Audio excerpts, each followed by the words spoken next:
But the real principle of Krishna consciousness is what Krishna is. That's what it means, Krishna consciousness.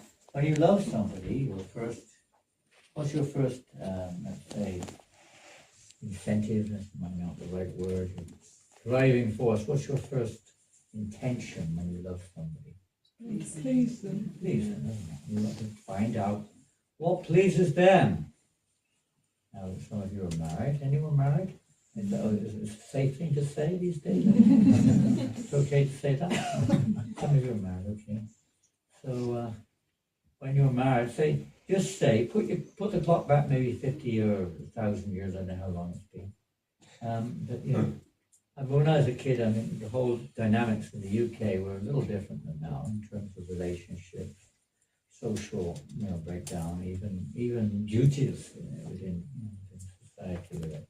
Well, let's say the lady is cooking for the husband. Let's say the wife is cooking. So what is she cooking?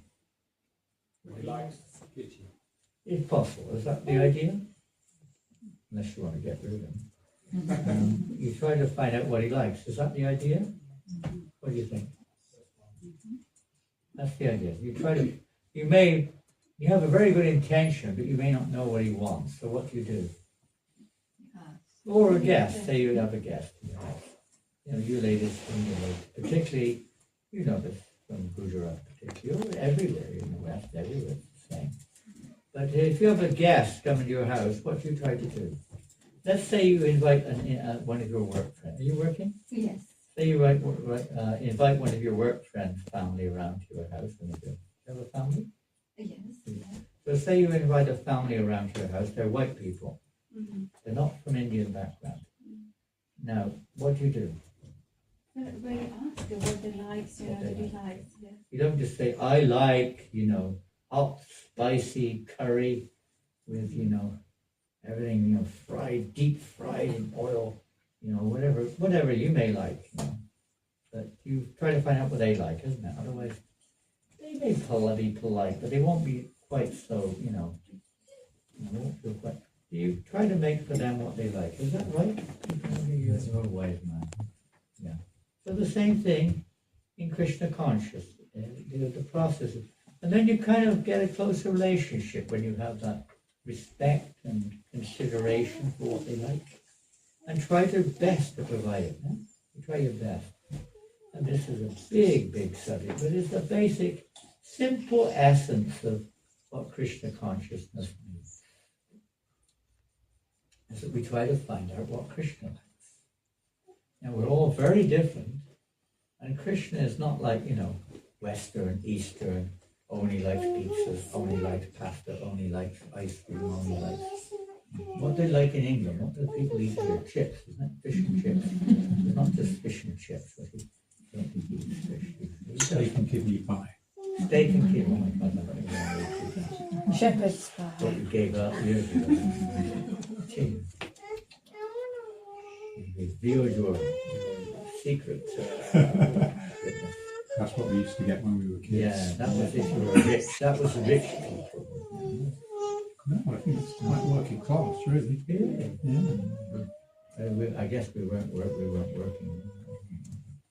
Anyway, whatever it is, every country has their flavor and taste, and every individual has their flavor and taste, and Krishna reciprocates with everyone.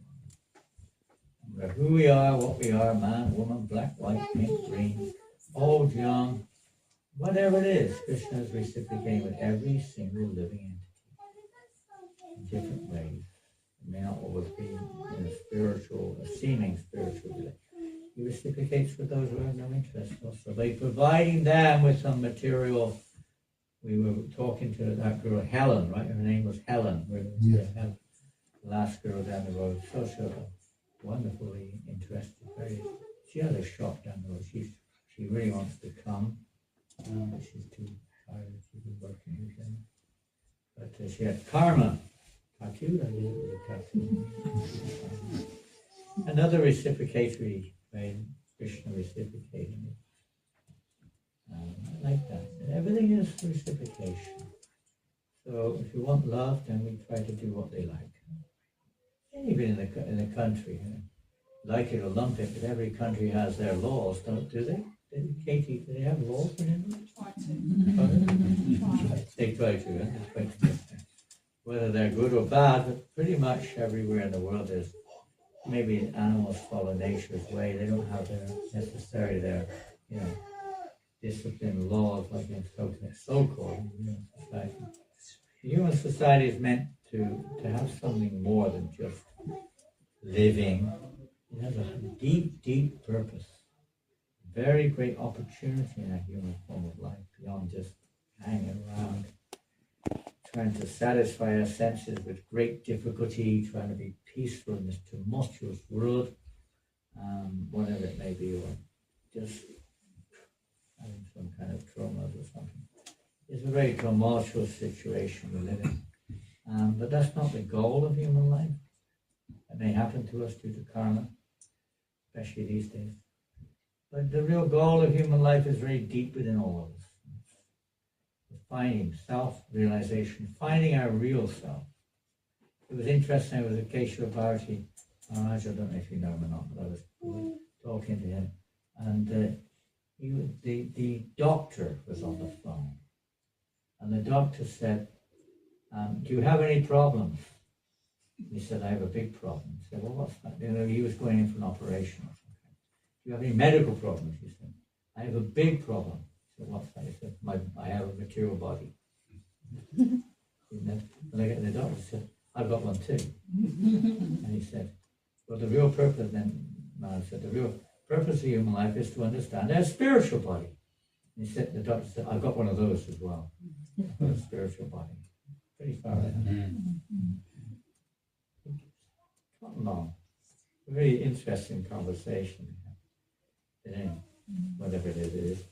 And the idea is to unreal, not just to say, we can all say that whatever we like, oh yes, I'm a soul, I've got a soul, I'm not this body. We can say all sorts of things, but that's all right, but it's not enough. It's to say that, I'm a cook. How many cooks are here? Who's a cook?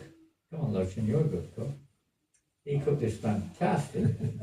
Yeah, it's really good, wasn't it? This whole green mung dal. They were saying, I haven't got enough iron. Iron? I mean, there's something, not the metal iron, but there's something in the body. They say you're anemic or something. You're under not enough iron. You don't have enough energy.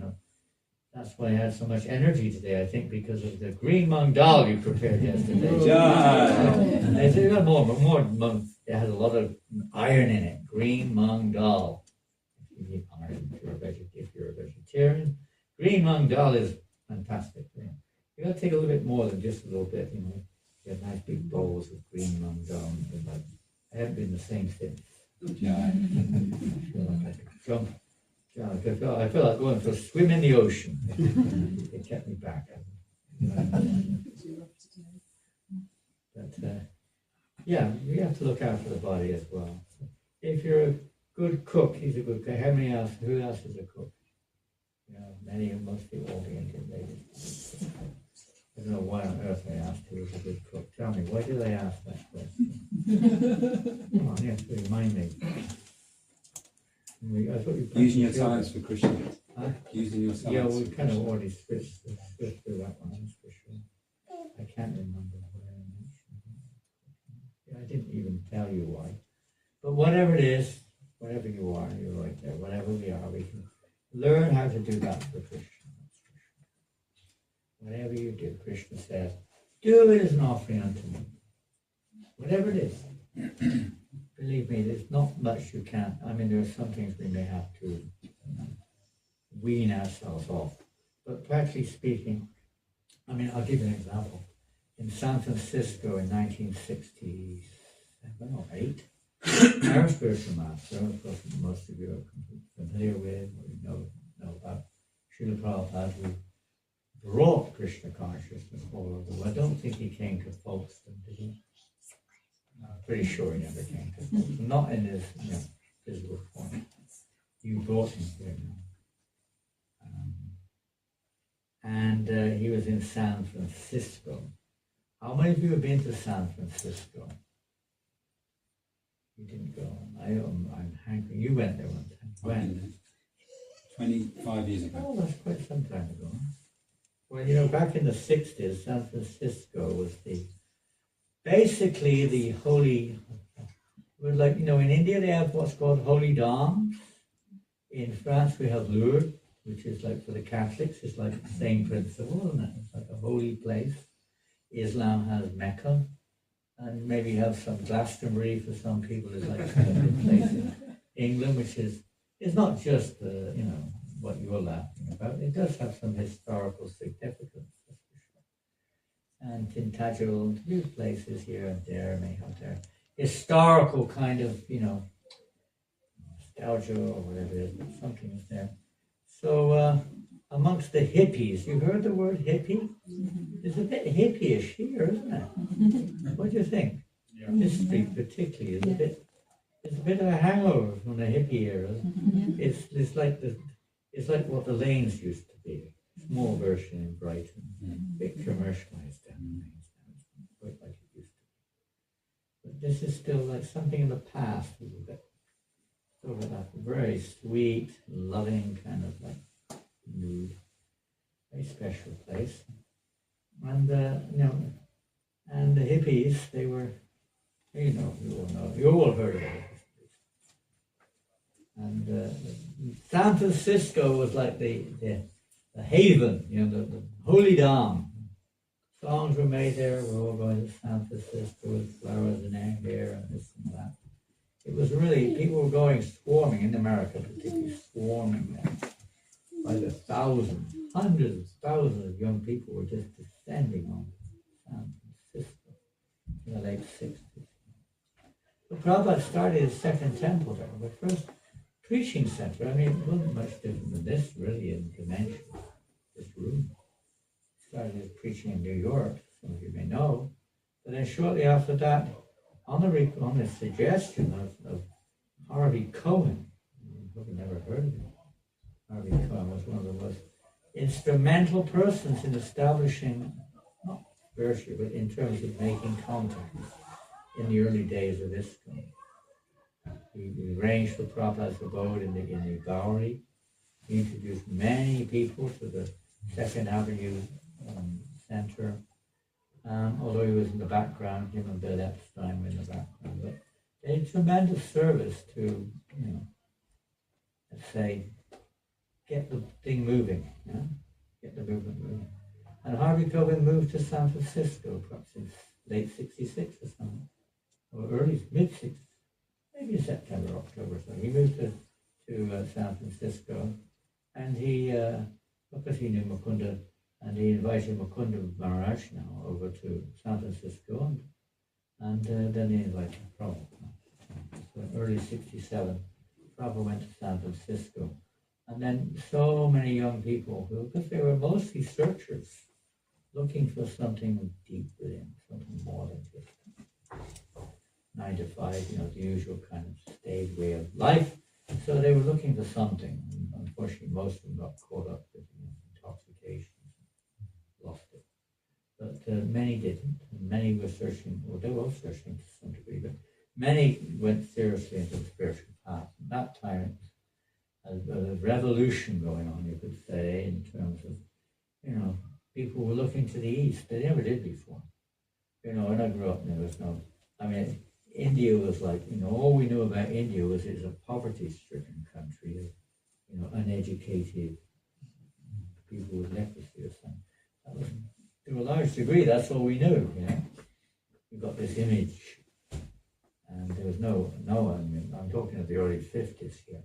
There was no idea of the spirituality, at least not amongst the majority of people of India, and the reality of what was there. It wasn't just always poor people everywhere, even in England, there were so many poor people. But that was the idea that we had. And if a brown person, I was living in a pretty, I wouldn't say because they're labor, a working class town, kind of conservative in it. You'd say its way of dealing, but not in terms of its politics, but labor town.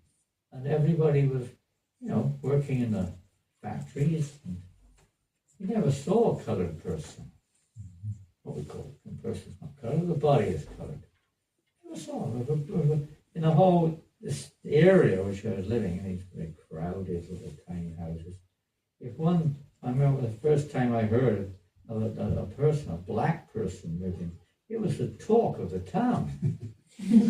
Oh my God, black person moved in 2 blocks away. What?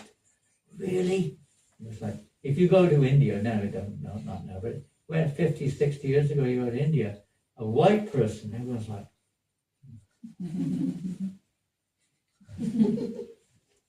yeah.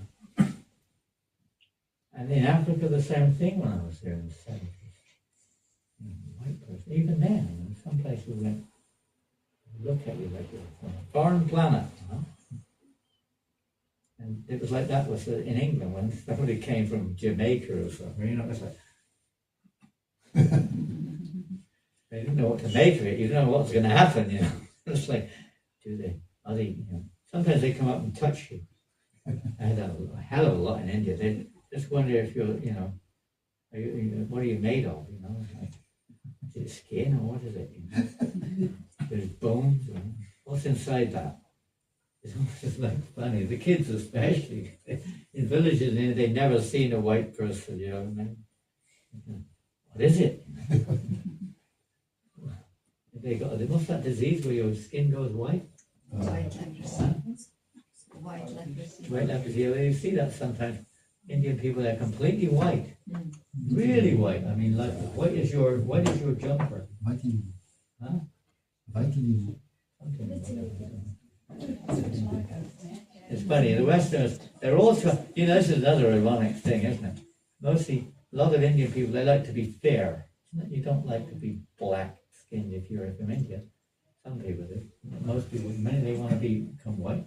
And the Westerners are all trying to get a tan. They're paying money now to get tans, to be brown. It's really strange world we live in, I tell you. It's really weird. There's so much ignorance. It's incredible. Anyway, it was like that. But now it's... Anyway, back to San Francisco. So the Hare Krishnas were like... The hippies, first of all, were really weird. Then the Hare Krishnas were really one up, it's like, we're the weirdest. The weirdest bunch of all, it's like, what on earth is going on? They're white-skinned people dressed like this, Really conservative situation, most people. So, the boys were really bold. I mean, bold isn't the word for it. Nowadays, many boys are very shy. Isn't it? Very shy. What do you think? So many nowadays are too shy. Those that have no qualms about just going out to anybody, like the Prime Minister or President.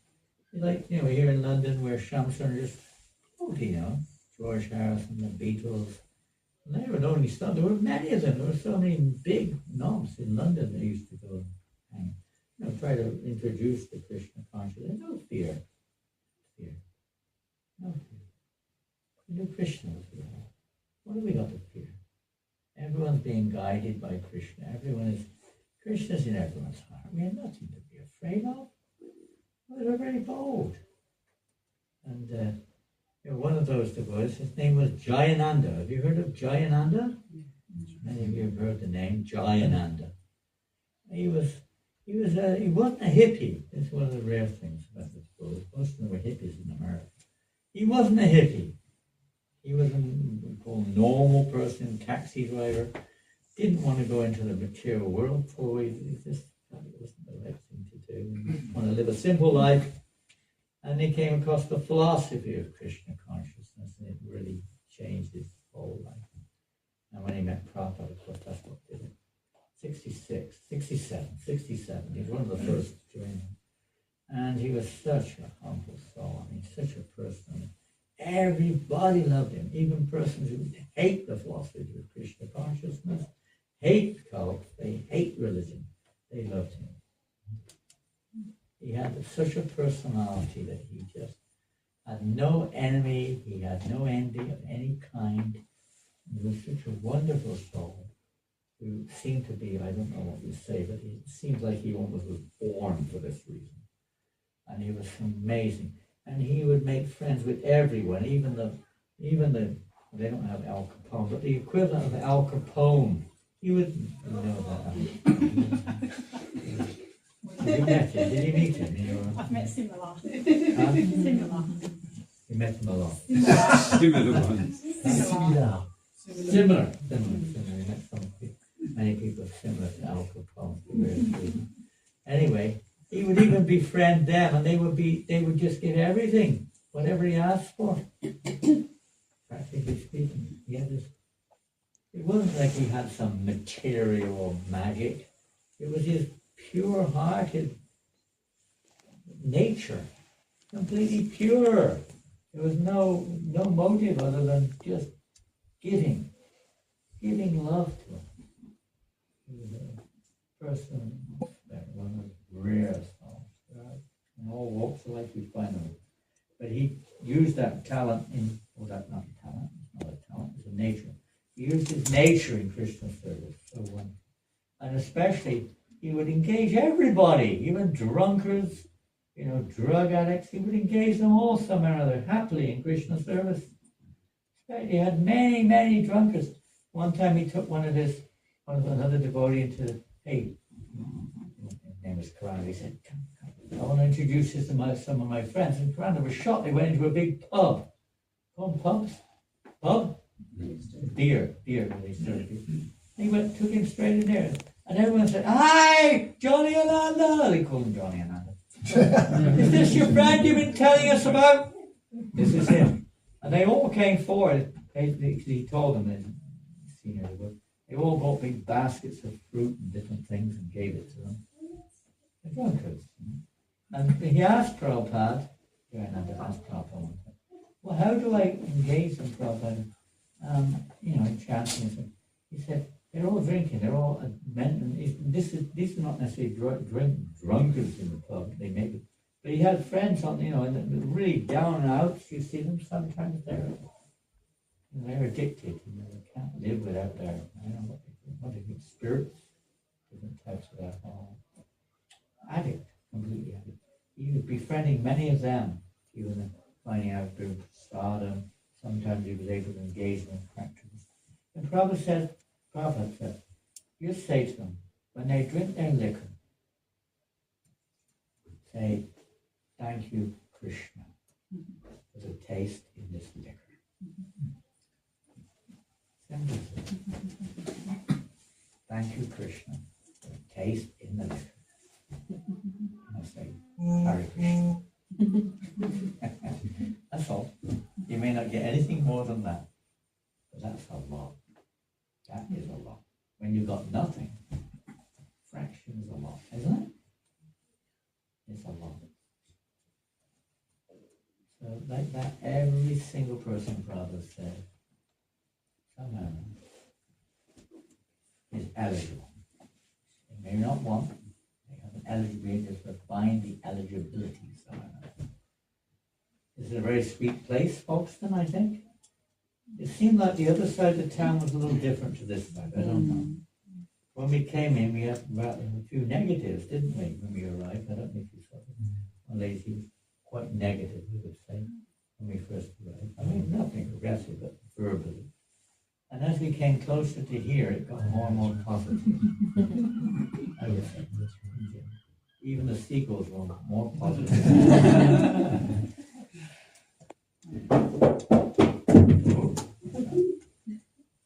Is that okay? Someone's positive out there? Your phone. Your phone. Ah, you don't. Haribol. Yes, amazing. The secret is in our own hearts. Techniques, methodologies, and everything. Prabhupada did not spread Krishna consciousness because of some business acumen or some financial input or some magic, that's the normal term, magic, that is, or some, whatever. He didn't have like his promoter or anything like that. He didn't offer anything material particularly. didn't have anything material. You know, when he arrived in America, how much did he have materially from the materialistic point of view? What did he have with him? 7 rupees or something. Like 7 rupees or something. He had 40 rupees. 40 rupees. 40. He had $20 because the Captain Pandy on the boat was giving him $20 for 3 of his books. $20 and 40 rupees. That's what he had to his name. That was it, full stop. He knew nobody in America, right? Didn't? Nobody. He had a vague reference contact. That's how he got in as son of somebody he met in India. Sponsored him to come. Shocked. When Gopal Agarwal, that was the man's name, married to an American lady, well, they'd sponsored a few people on the request of their father, his father. And then when he got the letter from his father saying the Swami is coming, oh my God, he said, the Swami is coming. And there's a picture of him. Oh! Bald head, dressed like this. Oh my God, what are we going to do? You know, quite a shock. No, never. And they were living in a small country town. Similar size to Folkestone. I don't know how, what is it, 40, 50,000 Folkestone? I don't know. Maybe smaller than this even, but I think 20, 30. Small town, really Christian town, you know, stronghold of Christianity. And then this weird looking Indian sadhu coming to their town and staying with them. That was the deal. Wow, you can imagine how shocked they were. Whoa. But it went really well, and it was amazing how Krishna raised it from that little humble beginning. I mean, God knew nothing. Culturally, he was fascinating just looking at a refrigerator. A refrigerator. You know, they had refrigerators in America. Do you have them here also? In America, they have refrigerators. You know what I mean? A refrigerator. They have refrigerators. And then speak of the washing machine. Oh my God. A washing machine. If you of course, you Indian ladies all wash by hand. You use the stone in the garden. Stone, right? Yeah. Put it on the lawn, right? After you bring it out and lie it on the lawn, right? Or hang it over the neighbor's fence. Hang it out of the window. It's unheard of in America. You never live without a washing machine. Even back then in the 60s, like washing machines were almost a must. I guess it was too. We didn't have a fridge in the mid-60s. No, we didn't either. I didn't have a washing machine when I was a kid. We didn't have a washing. We had a mango. You know mango? Rub it in the sink. We call it that little thing. We rub everything with a brush on the sink, then put it through the mango and hang it on some kind of line. We didn't have a garden, some kind of little thing out the back. We would hang it on a line. In the winter, it would be like a brick. It was like a solid ice brick. You bring in the ice. Here's your shirt. Here's your shirt. Where's my shirt? You're going to work. Here it is. Oh, it's a block. Those were the days. I guess those socks, rock hard socks. It was so funny. We didn't have a kitchen, by the way, when I was a kid. We didn't even have a kitchen. We had to cook on the stove, you know, they heat it up with all these kind of big covers on the side and a hot plate on top and stick the coal, coal stove, and stick the coal in. So to cook, you had to light the fire, in the summer. That's what. And we all take baths. You know, in England and France, they were competing with Europe. Who was the most Brahminical? Who was the? We call it suchi. In other words, suchi means clean. Which country was the most suchi? I don't know. Who won? Ah, you're from England. What do you see from France? France. They had eau de cologne. You don't have eau de cologne. They have eau de cologne. That's how you keep clean over there, isn't it? Squirt it everywhere. worth it. How many times a year did you take a bath? How many times a year did you take a bath? 10, 12? 10 times, oh my God.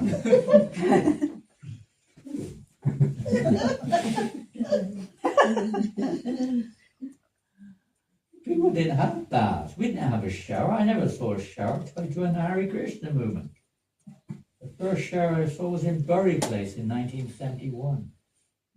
The first shower I saw in my life, I think. I can't remember seeing one before that. Oh, they had some kind of shower at school. Well, yeah, they did that. And the college. Yeah, they did. Yes. But the first shower I was living in a place with a shower was in Bury Place.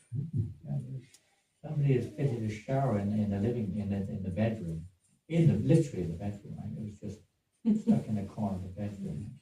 It was the most interesting shower I can ever remember. Two most interesting showers I can remember were Bury Place and New Mayapur in France. I'll tell that one next. This is how it was. We met one lady just here this afternoon. You were with me? That lady? She used to live in the ISKCON temple in Amsterdam, just down the hall, in 1970 something. And she said, oh, I was getting up at 4 o'clock in the morning and having a cold shower every morning. I said, oh, couldn't do that anymore. I said, don't worry, neither can anyone in the Hare Krishna these days. The young people now are all taking nice hot showers, isn't it? You know. Yeah. They complain if there's no hot water. We didn't have hot water, full stop. The shower was a pipe, about a big pipe, come out the wall. There was no nozzle on it. It was just icy cold water pouring out. That was the shower. The best was in New Mayapur. The first time I went there in France, in the old chateau there, in the basement. They just got it. I went there shortly after they purchased that building. And there was no windows. It was in the basement, the bathrooms, toilets, and showers. They had no windows in there. It was just open. And somehow they fixed these bathrooms down there temporarily, as it's still there. The shower was a chain. You had to pull the chain. There was the pipe there was about this wide, about 3 inches wide, round pipe from the ceiling. You pulled the chain, the water came out. Have any of you been to Gangotri, Yamunotri? You've seen how it shoots out of the glacier? Like it shoots out the glacier. It was like that. Oh my God. Anyone who talks about that, every reunion we have, that's all that anyone talks about. They can't remember anything else about the place except the shower. It was incredible. I mean, you pull the chain and there's one speed and it comes down like a rocket crash on the head, like this ice cold water. It was amazing. And the time when I was there was in December, and it so happened there was a blizzard. The wind was zipping through these openings, and the slushy snow zooming through, and there you are, freezing cold, pulling this chain. Oh, I don't know how we survived. This is the Hare Krishna. Welcome. But there's a shop down there called Tapas. I don't know what they do down there. What are they doing down there? Is that they perform tapasya? Tapasya means austerity. What do they do down there? Horrible males. Spanish, like little Meaty meals. picky bits, like little Spanish picky bits. Like, You got something against Spanish? I I like like Spanish. I've actually been there before. Some funny food, isn't it? It's a food shop, isn't it? Tapas in Sanskrit means austerity. Very difficult or undergo, voluntary undergo. So you could say it was voluntary, or you could say it's not voluntary, but you knew what you're getting. We knew what we were getting into. You didn't have to stay. There's no force. Krishna consciousness is voluntary. It's not forced. Is that right? You don't threaten them, do you? Voluntary. Voluntary. And it's not that the Krishna consciousness is not cold showers or washing of clothes in a bucket. Time, place, and circumstance. Krishna consciousness is what? What is Krishna consciousness? What is it? Anyone ever thought about what it is? I always think about Krishna. Always think about Krishna. Well, good, you could just summarize it like that. Just think about being conscious of Krishna. Yeah, I never thought of that. Thank you so much. Wow. Are you local? Are you from Folkestone? Hey, Yeah. down the road. Down the road, yeah. Down. There's not much more down the road. There's about 100 meters in the ocean down there. You're one of those people on the map who lives in the ocean. I saw several of you members seem to live in the ocean there. He's an aquatic. Uh-huh. He's an aquatic. He's an aquatic, yeah. Well, this proves that Krishna consciousness is for everyone. Even for aquatics, okay? Or whatever. It is for everyone. It's universal because it's the soul. Krishna consciousness is thinking of Krishna, but it goes deeper, isn't it? Is to love Krishna. What is love? All you need is love. Love is all you need. Somebody sang that before me. You go. The Beatles. Who said that? Who said? Oh, well done. The Beatles. All you need is love. It's true in reality. What we mean by love may not be the same, right? But in reality, love is all we need. That's what we're all looking for. Because that's what the spiritual world is about. We have rules and regulations in this country, every country, and if you don't follow the rules and regulations, I'm not going to tell you what's going to happen, because you probably know, and there may be someone here tonight who will let you know about it if you break the law. Be careful, okay? Watch out. But if you break the law, like, and we were told, where's Priyakund? Is he there? He's right there, Marsh. Where? Yeah. Oh, you're hiding there, down on the ground level. Humble. He said we're going to be able to go into a shopping mall. There's a huge shopping mall up the top there. It's so big, I've never seen such a big shopping mall as in Folkestone, isn't it? Huge. Asda and Primark and all these. Huge. I mean, it must be all 50 meters long. Incredible. And he said, no littering when we go through. No littering. Right? No littering? Whatever you say, Marsh. Whatever I say. You say, not me. Plainly. No littering. Is that right? Yeah, agree with me. Otherwise you'll be in trouble. No loitering, he said. No loitering. Yeah. Sometimes, the other day, it was really funny. We were chanting and dancing in King's Lynn. You been to King's Lynn? Well, I've never heard of it. King's Lynn. And we were thinking, where do we go tomorrow? We want to go to some new little places. So the way with me is Scotland. If you know Ishan, Ishan? He wasn't there when you were there. Anyway, his accent's a little strong.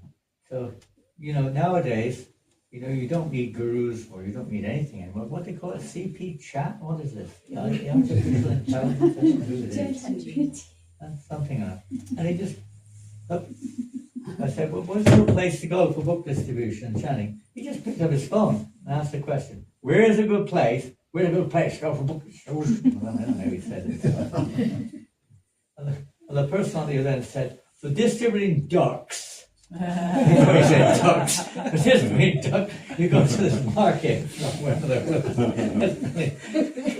So he said ducks. So funny. So, when you say loitering, suddenly people littering, it sounds almost the same. So anyway, whatever it is. We went there for about half a minute, 2 minutes or something. But if you drop litter on the streets of Folkestone, what happens to you? Do they do that here? I don't know. Maybe they don't enforce it, but in some places they do. You're supposed to not do that, is that right? There's a law against it. You get punished. There's a law. There's a law there. So there are laws in this world. There's not just laws of society, there's laws of nature. Karma. Karma. You can't get away with it. You might get away with dropping your litter on the floor of, Old High Street, wherever it's called. You can't get away with, breaking the laws of nature. Not possible. You may say, I don't care for it. It's up to you. You may say, I don't care for the law of the country. I do what I like. Choose as you wish. You may get away with it, you may not. The laws of nature you can't get away. It's the way the material world works. Everything has its cause and effect system. So, there's a law in the spiritual world also. Oh my God, I totally get out of all that. What's the law there?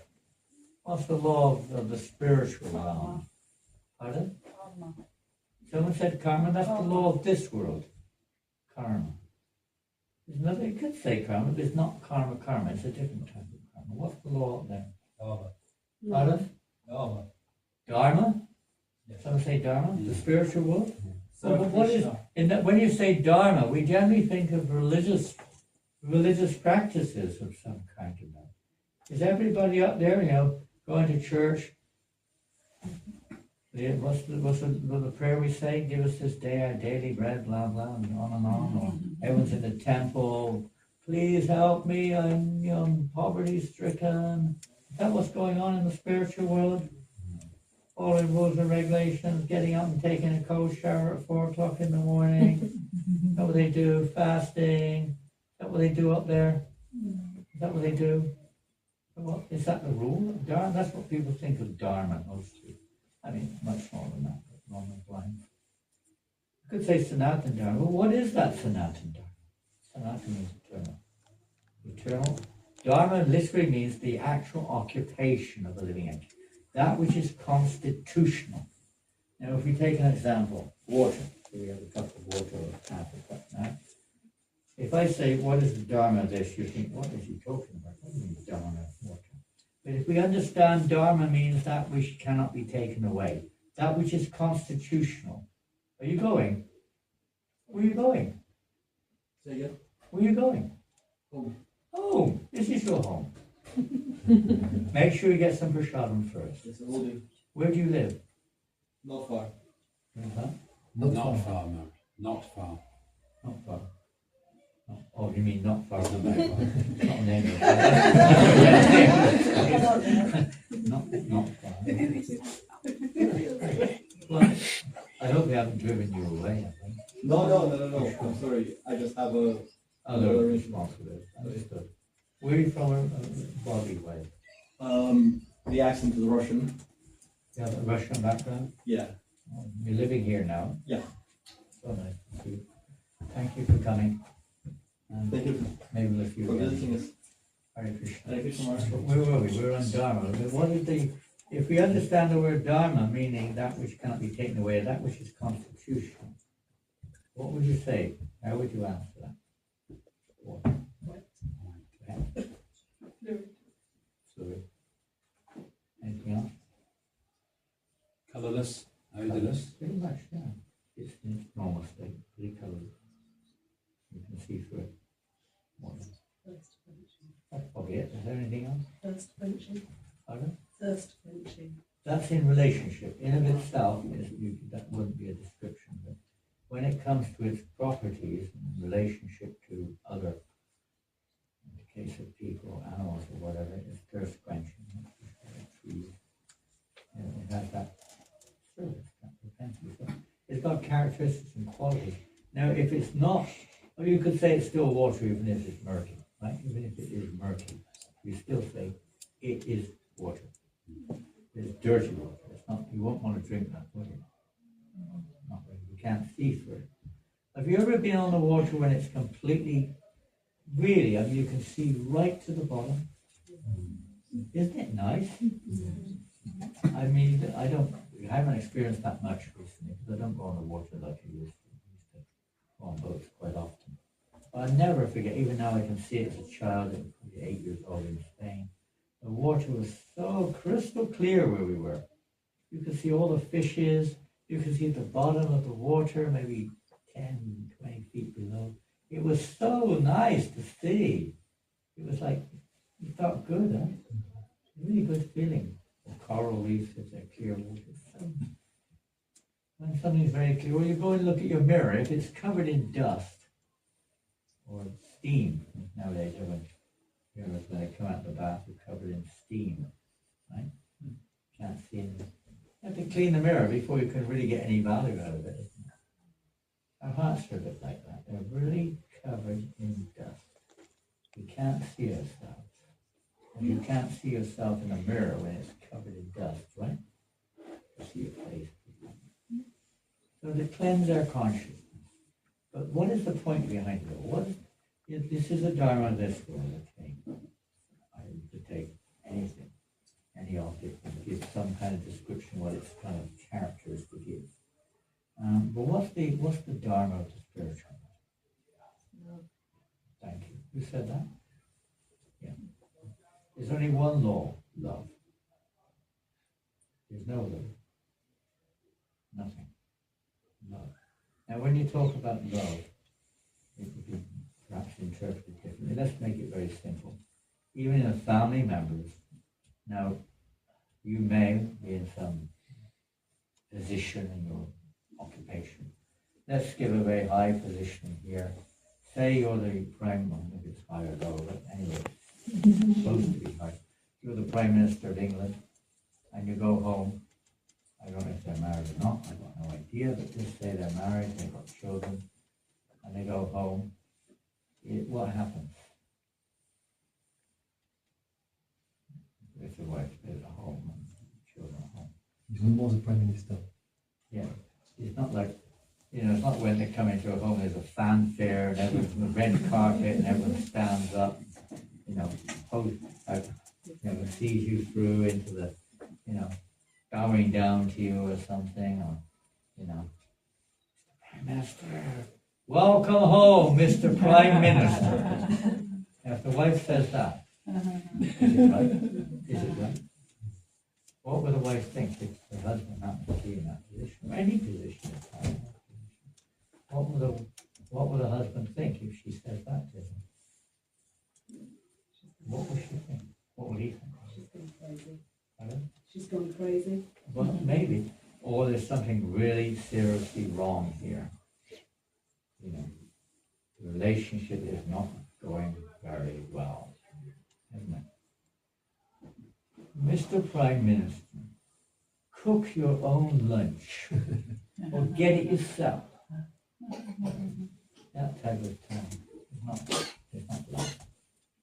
It's a reflection, perverted reflection. So that, you expect when you go home, the wife is so happy to see you, you're hugging each other, she's kissing you, you're kissing her. The children are running up to you, you're hugging them. And, they're so excited to see their dad back home. They don't care less what you are. Because there's a love there. Someday. Isn't it? It should be. It should be. Because love is more the order of the relationship rather than officialdom, certainly not money, but officialdom or social etiquette. It's a relationship. Spiritual is about pure relationships. And that we can experience here now. That pure relationship, when it's no longer based upon our own false egotistical perception of others or the world around us, or ourselves. To understand things, not just theoretically. Theoretically may help to some degree, but it has to be deeper, doesn't it? You may theoretically know it's wrong, but you still do the wrong thing. It has to be a little deeper realization. Full prosper Krishna consciousness is about realization. Actually experiencing it. Because we faithfully take up a process which is for that reason. We don't expect to start at the end. But there should be some kind of understanding here of our nature. And we may have to kind of restrict ourselves a little bit to behave in a way to facilitate that realization. That's the ultimate goal. Now let's see if... Okay, thank God for that. The hour's up. Okay, turn the tape recorder off now, please. No, not that one, the one. Oh, Sorry. Time for enjoying ourselves. Okay, well, look, love, spiritual, pure love, selfless, no bounds. No bounds. It is not broken by external adjustment. And nothing stops it. Nothing. Because it's constitutional. It's on that level. Whether it's with God or whether it's with everything and everybody else. Because one experiences the spiritual nature of it, which is actually even this material world, even persons who are here. Does she want some water? Have you got a cup there? You can take this cup. You got one? Oh, you got one. Is she okay with the bottle?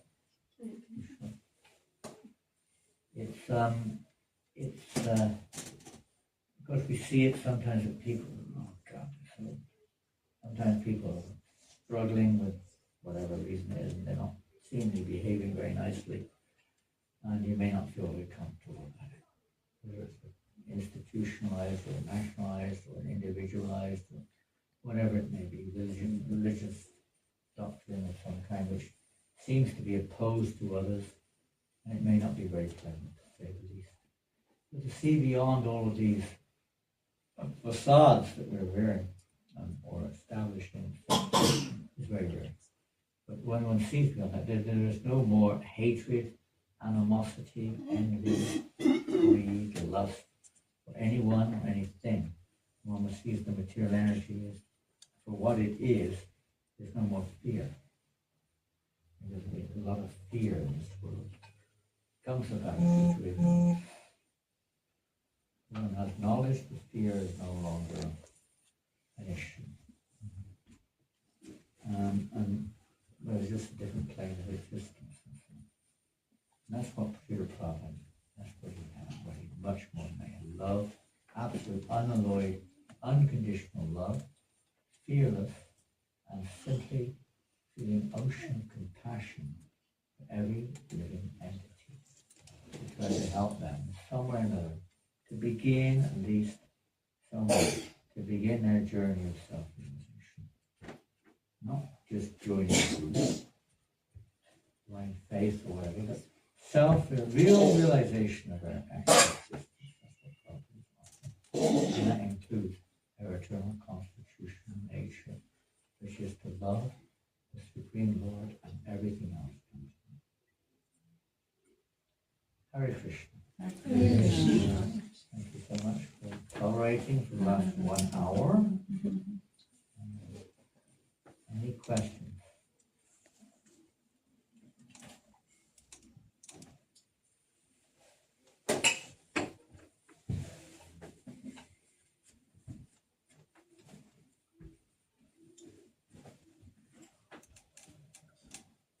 Your daughter. How old is she now? Almost 4.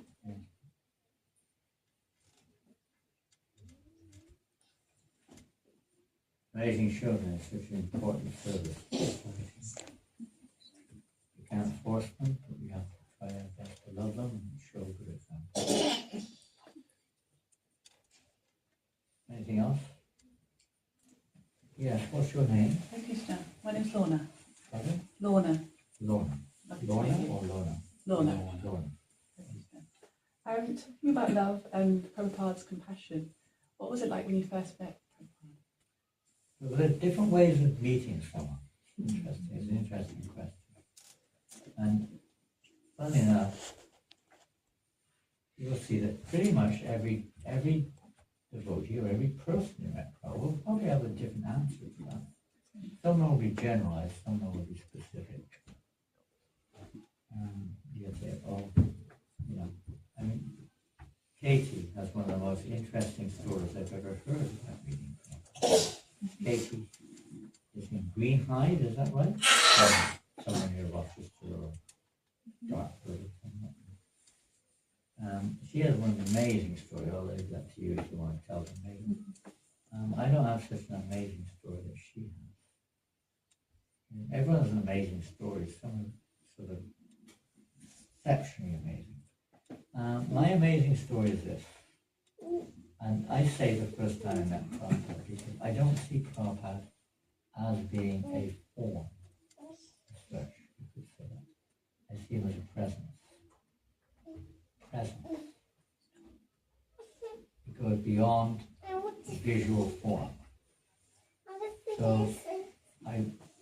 I didn't realize it at the time, but that's really what happened. And it was in a place called Sutton Coldfield. Have you ever heard of that? You've heard of it. You're from the Midlands. Yeah. I don't know why they call it Coldfield. Maybe because of the nature of the town. I want to go there. So I've never been there since. I will go there to chant and dance one day. But if I'm able to still do that thing. But anyway, it was there. I finished I just graduated. And I was looking what to do. And we had a little reunion of, students, you could say. So I went to the reunion, which was in, one of them lived in Sutton Coldfield, so I went there. My life I went there. And they had a basement. Many of us lived in basements, they were cheaper. Pads or something. They had a basement flat, so maybe a dozen of us gathered there, or maybe more, I can't remember, 10, 15 of us. And just a little reunion before we went our own ways in life. Maybe about 2 months after we graduated, probably in early August, I guess. Maybe July, late July. And we gathered there. And in all those days, this was 1971, so most of the students in England in those days were dabbling with drugs of various kinds. So my group were dabbling with LSD, and mostly all my friends, and me included, were in that kind of era and experimenting, whatever you call it, with LSD and other things. And so that was the thing to do when we were there. That was the reunion to share that together. I made a vow in June at the Glastonbury Festival. Now you've heard of the Glastonbury Festival? So I've been there a few times since, but this was one of the first ones, maybe the second one, I don't know, 71, maybe the second, I think, in Glastonbury. It was probably small compared, it was non-commercial, it was like open house, there was no money, we just went there and it was like, what it was. And pretty much the whole place was just intoxicating. Pretty much. It was before the plant came down. And I made a vow after that, never to touch drugs ever in my life again. Nothing to do directly with Krishna consciousness for another reason. I won't get into it. I made a vow. So I thought, well, what am I going to do? I mean, I've made this vow. I've seen my friends, and now they're all doing what they're doing with LSD. And it's relate to it at all. Bored, stiff. I would cook coffee, make coffee for them, and whatever, if they needed some help, try to help them, this and that. But basically all night, bored. I know what to do. They had a big pile of literatures in the corner, magazines. Those days there were famous hippie magazines. Perhaps you saw Oz magazine, Mad magazine, IT magazine. Not the IT of today, this was called International Times, but it was a really base hippie magazine. And there were a few others. There was 3. And they were just totally, previously we'd read these things and it was like, seemed to fit into the state of consciousness which you're in. The music which people play is according to a state of consciousness, at least the music we like to hear. So, and it wasn't attractive to me anymore because I wasn't in that state of consciousness. So I was bored. I was looking for something to do. I kind of had a liking for reading. And one thing, big thing which had happened before was, where I was at least, Indian philosophy, for whatever we know about that, but literature from India was very prominent in our association. Nothing to do with Prabhupada or his Pancharatna. Books like Mahabharata, Ramayana, Bhagavad Gita were floating around the college all over the place. At least Bhagavad Gita was. Not Prabhupada, other translations. Not Mahabharata, not Ramayana. The boy I was staying with was the head of the LSD, he was like the guru of the LSD. So he was bringing these books back from India every year ago. We bring these books back and he said, you should read this. Just give it to me. And next time, Ramayana. And I started slowly reading these, and it really was, although they were not necessarily with the same understanding or intention, but they were so effective that they really caught my attention, like anything. And I was really attracted to, I couldn't understand much of it, but it really attracted me like anything. I really wanted to find out more. And coupled with this vow that I made for various reasons, which is clear, now I was stuck there and didn't know what to do. I'm looking for something along that line, because I would lose the interest in everything else. And then at the bottom of this pile of these magazines and literature, I found what I never heard of before. 2 Back to Body. Now you may not know what Back to Body magazine, I don't see them anymore. It was the magazine that Prabhupada started in India in 1944, which he re-established in America in 1966 and handed over to his disciples when they came to handle it. So they've been publishing, slowly improving the quality. 2 magazines from 1970 versions, quite simplistic stuff. And I saw the pictures on the front. Now, a little bit familiar with the type of picture because the hippies were, familiar with these type of pictures. I'd seen pictures of Krishna, Shiva, Ganesh, this one, that one, Lakshmi, and all the gods and goddesses. We've seen them all, universal forms and things in different books on the cover of the Gita, with some, they call them head shops. You probably have head shops, equivalent of in Folkestone maybe. They're kind of alternate shops, all kinds of fancy clothes that young people. Downstairs. A few other things too. Pipes, not the ones you play, the ones you and so on and so forth. You know very well. And books and this, that, and the other. So we still exposed them. They attracted my attention immediately. I put on, what is this? Back to Body. And I could not put them down all night. Read them both from front to back. And it was all black and white inside. Only the cover was colored. And there was a lot of writing, believe me, a heck of a lot of writing. Long articles, lots of black and white pictures. But it just thought, it's like the light came on. It's like, wow. It's like, something's there, but it's very vague. Vague. You know what you want, but you can't quite get it. And it's like just turn the light on to so many things when I read those magazines. I'd heard the Hare Krishna, we even chanted the Hare Krishna mantra on and off. George Ham, the Beatles, the records, the hair movie, hair musical, this, that, the other. But this was it. This made it mean something. And I immediately started chanting Hare Krishna. I never met a devotee in my life. I never even knew about the movement's existence. It was all kind of like something passing by in a journey. And this turned on the lights and really made it happen. To me, that was my first meeting with Srila Prabhupada. Turned on the lights. It was dark. It was nothing physical. It was an internal experience. And it would be an internal experience too. It was like my first time is literally in terms of what we call physical meeting was in Heathrow Airport. 1972, in the beginning of July. Srila Prabhupada was coming to London for the Ratha Yatra Festival in London. And he was going to, I'd been in the room maybe 5 months or something, living in a temple at that point. And I was asked, together with 3 or 4 others, to go to the airport early.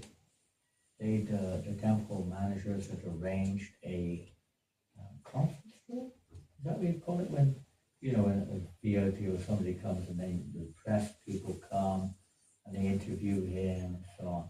So they arranged this quite big hall. Compared to this one, at least 20 times the size of this thing. 100 press and TV people have been invited or more, and they were all expected to come. And the devotees, that was just the back new kind of thing. So, they cooked, the devotees were cooked. They cooked a fabulous breakfast for everyone. Very nice breakfast. I never tasted it, but it looked very nice. And they prepared this for the press people and the devotees who were going to come along as well, breakfast. And So they asked myself and about 4 other devotees to go to the airport. When I joined, I was the only driver in the temple. No one else had a license. Nobody. And I had to do a lot of driving in those days, you could say. But by that time, maybe someone else was driving. But we went to the airport in this beaten up old van to get this room ready for Prabhupada's arrival. So we took the Prabhupada, we dismantled Prabhupada's vyasa, put it in the back of the van, together with these pots of prasada, squeezed the doors and fiber into the van, and we drove off the plates and cups and that to the airport. And we were probably there 2 or 3 hours before Prabhupada was scheduled to arrive. It was early morning. I think we got there about 8 o'clock. I think he was scheduled for 11 arrival. We cleaned the whole hall, according to our standards. Started putting the vyasa back together. I was in charge of the chairs, putting all the chairs out in the hall. Press people, and the other was in charge of the prasadam on the other side, like that. And one devotee was gone to the immigration to make sure there's no complications. Right, he was the leader of the party. Old devotee, he'd been in the movement a year, so he was the old devotee and knew everything. I mean, if you've been in the movement 6 months in those days, you were considered to be a real old devotee.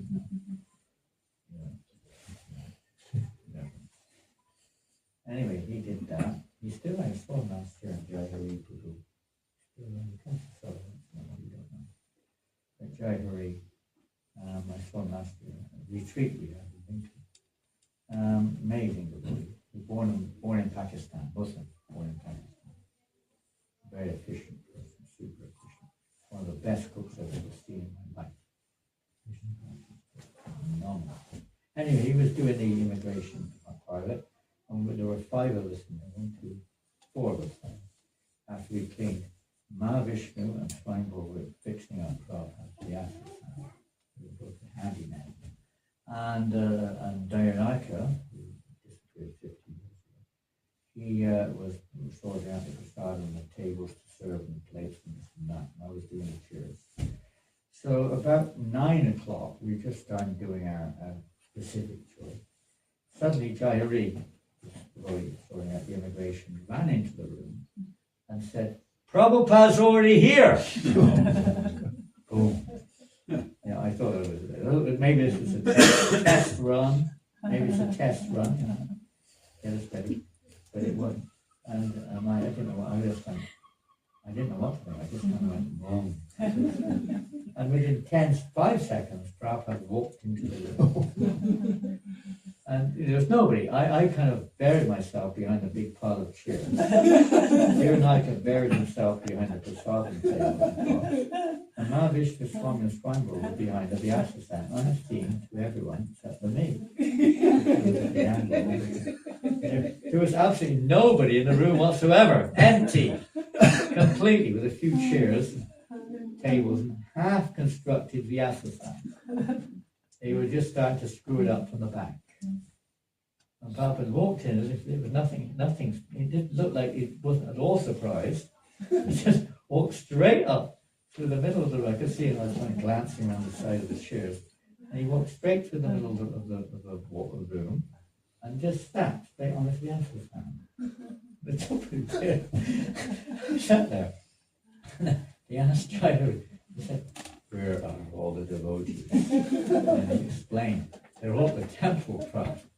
We thought you were coming in 2 hours' time." Prabhupada sat there, and I don't know what else he said, but I saw, and then he said, I did hear one thing, he said, "Then we will go back to the temple." And then they explained, we did a press conference, no, we're not going to sit there for 2 hours waiting for the press men to come.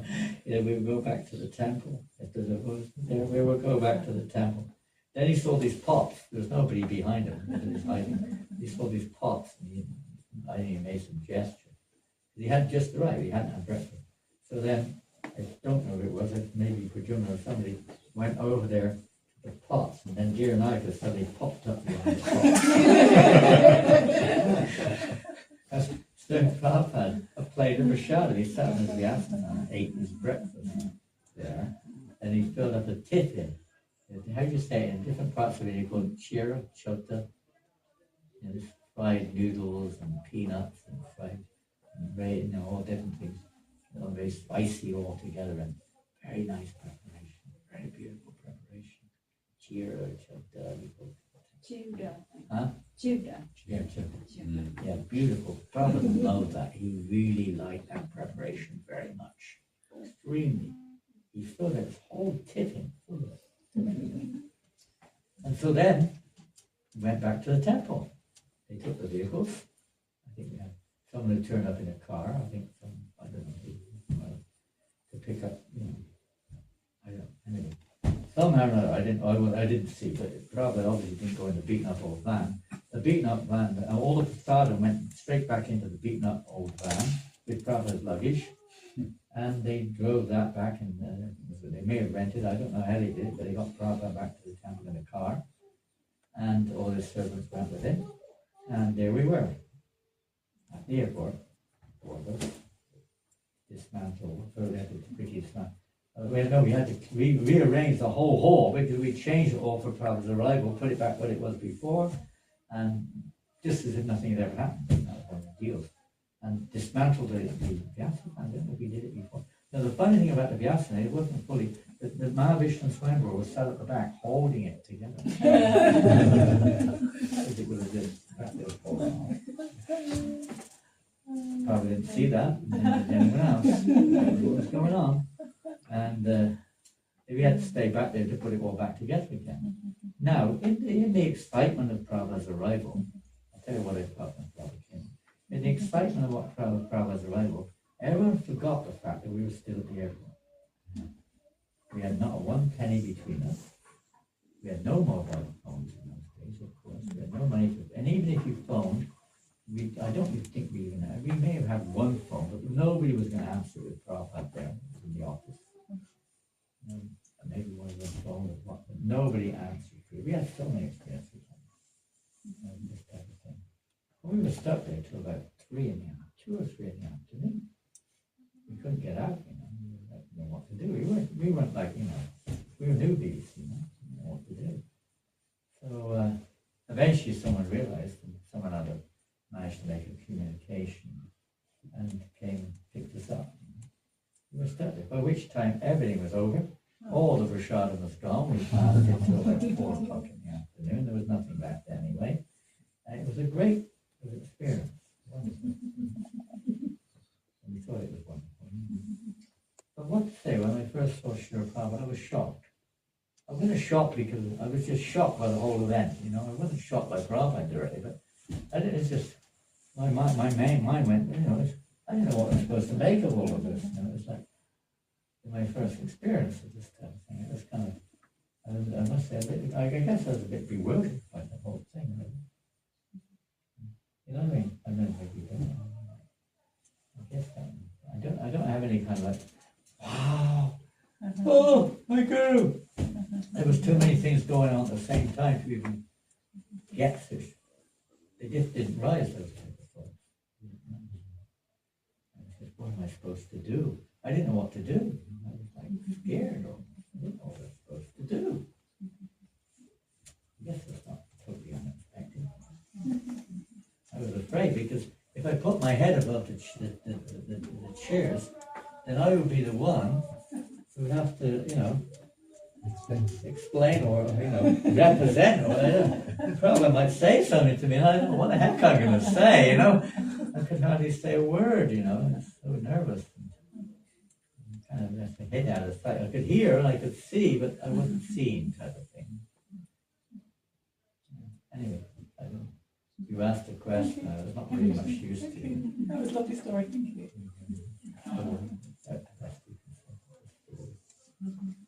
Everyone's got their stories. But now it's time for another story. Not for me.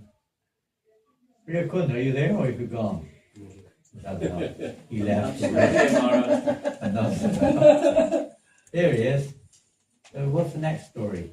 Next story will be Shilkirtan, Arti and Prashad.